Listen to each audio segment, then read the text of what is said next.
Class is in session and the Brofessor is in. What's happening, y'all? We have the faction boss. We are going to check out Shredder Roman Reigns faction boss time. You are here because you want to know who are going to be the top four for this faction boss. So let's get to it. Do check it out. I'm going to have the heavy hitters video coming out next sometime, either later today or early tomorrow morning, as well as the bargain bin. So 2 more videos are going to drop for this faction boss. So keep your eyes and ears peeled to the ground. Make sure that you like and subscribe so that way you are not missing out on anything. All right, that being said, our most effective thing that we're going to actually use is, as always, is the gem damage, right? Gem damage itself is usually the number one thing. Pair that with multiply gems. That's how we are most effective in our boss battles in general. So while it is nice to have 500% more damage on these attacks right here and 500% more damage on cross break gems, it will be, those in the top 4 will utilize both multiplies. So multiplies, whatever that multiply is, and then the gem damage, whatever we can boost on that. So that's basically what we're going to go for.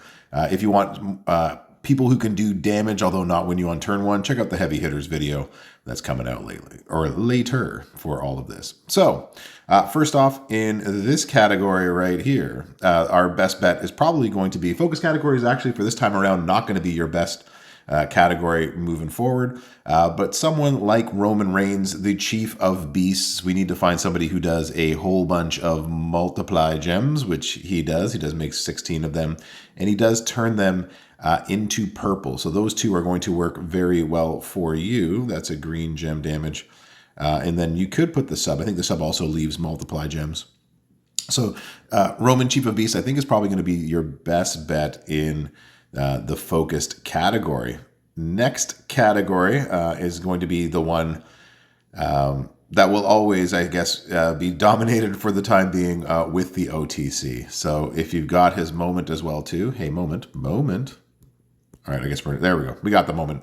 Having his moment is also going to make this a lot better for you and your faction, increasing by 4 and purple gem damage in a universal moment like such is going to be great for the Roman. For the OTC, he's also going to buff that purple gem damage. He is going to make, at 6 gold, this is actually a 6x6 of times 12, I believe. So even more powerful. And then you're just turning the whole board purple. So you're going to have to figure some reloading on there, but he might be able to do it all on his lonesome. He's going to be, for me, he's the number 1 for this one. Of the top 4, he is the number 1 in this top 4 by far. He's going to be probably the one that's going to win it for you and your faction. Probably turn 1 by himself or with another heavy hitter or from the top 4 here. The next, when we get into the aggressive category, it's going to be this Aussie, bark at the moon type of Aussie. Because he is also someone who can do multiplies to purple. I'm not sure how the reload's going to work. That's something to sort of figure out later. But if we're just going off of pure damage, you got somebody who's going to make multiplies into purple. You're going to have somebody who has 99 MP, which is going to be a big thing for this. He's also going to choose to make and also make a whole bunch into multiply. So you're going to get a lot of multiply gems on the board.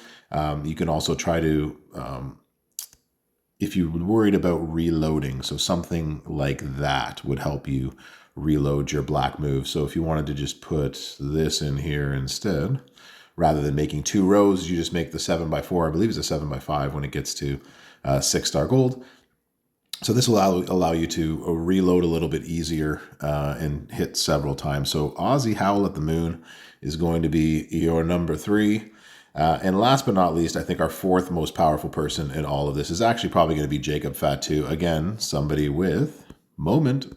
All right, well, we get the idea. We've already seen the moment. Someone with the moment that is going to be able to take advantage of this. We know that we cannot use pyro gems unless they are a 7 by something, unless they are a fixed number like that. So you should be able to get this on the board. It's going to make a whole bunch of multiply gems, 7x2, that are going to turn into blue gems to hit that up. And then we are going to turn our multiplies into purples. So right there, Jacob Fatu is going to be another very powerful hitter for this one. So based on what I see, and I could be wrong, and that's what's fun about this game, but this is going to be my top 4. I think these, we'll just put toe 4, and that looks like a top. Huh? That's terrible writing, bro. We get the idea. So be sure to check out the next video on the heavy hitters and on the bargain bin. Appreciate y'all coming to class. Good luck with this boss battle, and hopefully someone in your faction has one of these 4 that is going to help carry you to the victory that you deserve. Give this old video the like, the share, the subscribe. Thanks for coming to class. Brofessor out.